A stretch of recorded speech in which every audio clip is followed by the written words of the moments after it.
I was watching Diamond Royal Ministries. I watch a lot of her content. I believe her name is Ashley, but she goes by Diamond Royal Ministries. And one of the videos that I just watched that said, oh, what is it? I think it is God is dealing with your enemies.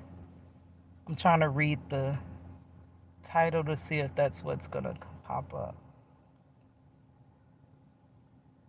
Your enemies.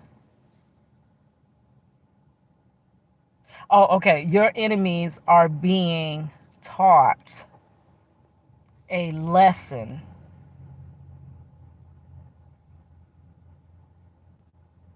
I'm watching it scroll across my radio.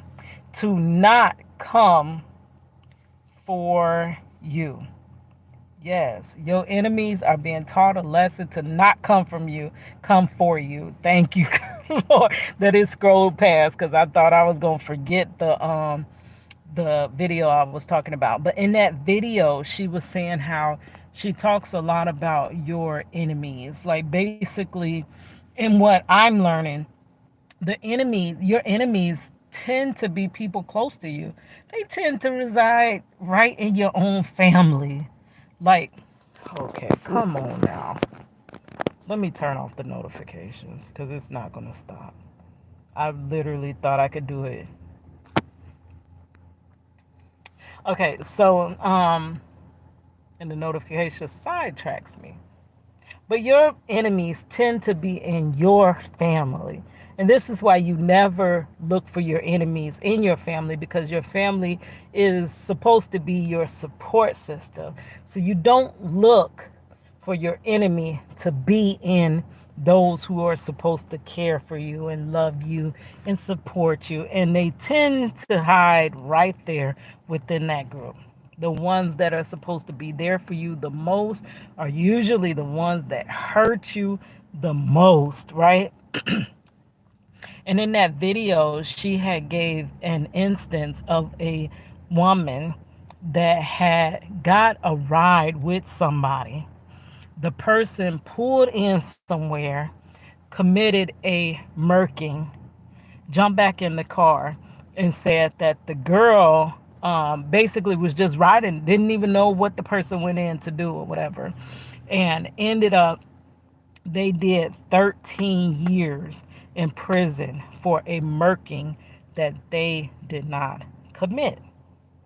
And she was saying that the lady was actually going to, was threatened with having to do life for a murking she didn't commit. And y'all know, when I heard that video, when I heard her say that in that video, y'all already know what came to mind. Mr. Marcello Jackson. Marcello Jackson, my husband, is spending 40 years in prison for a alleged robbery of $80.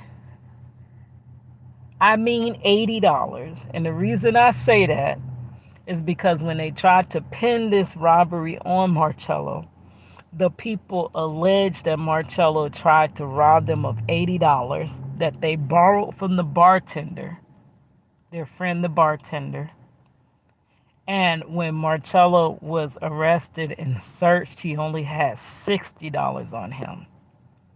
So the police, the arresting officer in Marcello's case, gave their sworn statements that they had already wrote 80.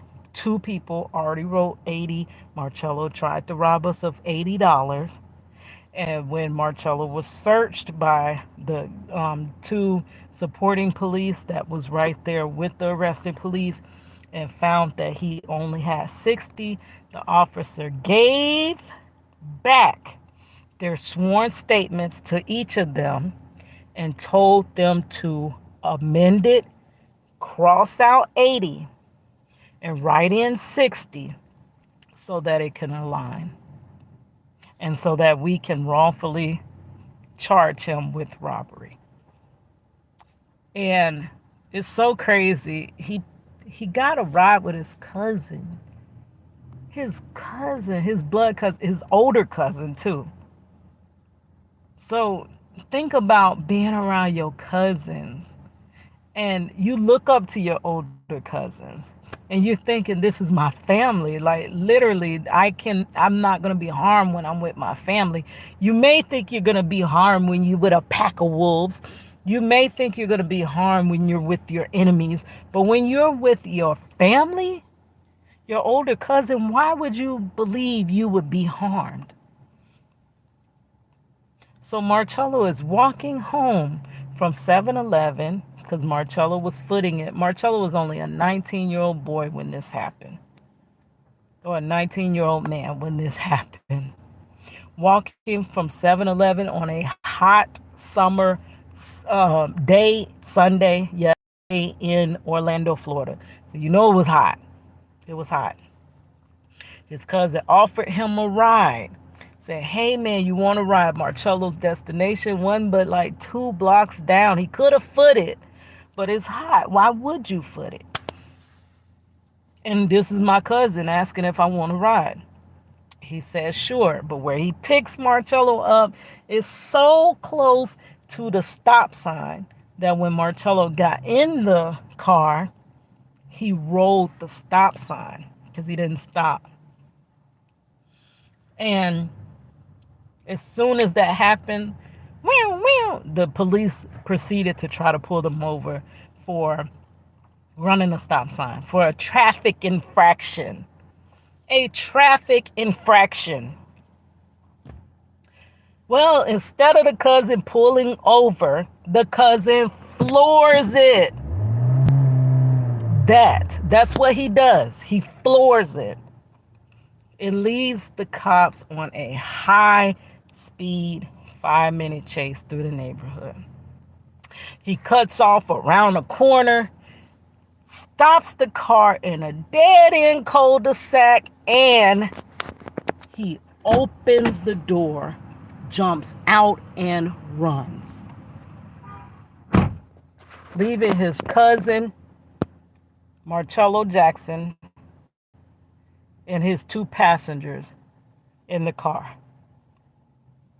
Running off. Runs, and they lie and say they never caught him. They caught him. I got proof they caught him. They caught him. Right? The 2 guys say that, oh, we were being robbed. So that was their way out of getting out of this. And Marcello walks up to them and said, hey, I just caught a ride with my cousin. I don't even know what's going on. All I know is when I got in the car, he started speeding off. And all of a sudden, these 2 in the back, rather than being suspects as well, are off rip believed and said, oh yes, you must have been robbed. How much were you robbed of? $80. Write it in your statements. Oh, wait, he don't have $80 on him. He only has 60. You got to amend this so this can look right. And then Marcello is taken off to jail, and without to await trial, and without any evidence, no weapon. They attached a weapon to this whole situation so that they can escalate the time that Marcello has to serve. But no weapon was ever recovered. None of Marcello's fingerprints on the car. You have nobody. The 2 that are alleging they were robbed were not powed. They were not outed. They were not hurt in any type of way. And you didn't even prove that this $80 that they claim that they borrowed from the bartender, and you never question the bartender. Did these people actually borrow 60 from you? Never did. None of that. No canvassing of the neighborhood. No nothing. No exculpatory evidence collected in Marcello's case. You are able to convict him without any evidence. Only him. Not the cousin. Not the cousin that was driving, that was evading police. Not the cousin that sped off on a high speed chase. You did not arrest him.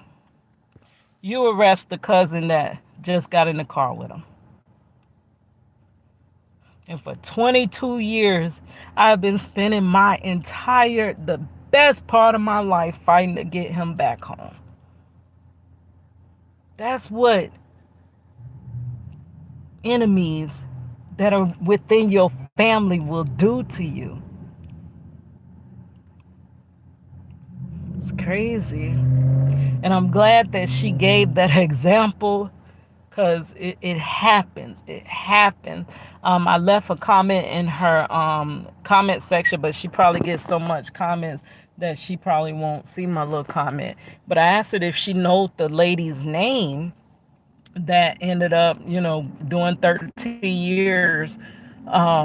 Because, and even that case, I'm like, 13 years. I wish Marcello could have done only 13 years, but I have to bat that down. That's that enemy trying to say, see, look, Keita, compare yourself to them. You see how God spared them, but you're still in your trouble? No, I'm not listening to that. Maybe Marcello's story, the reason why it's so hard to break and it's so hard to defeat is because maybe it's going to change the world. Maybe it's going to change the way wrongful convicted people are handled. Maybe it'll change the protocol that police take that prevents wrongful convictions. Maybe it's something greater that I just can't see why it has to take longer.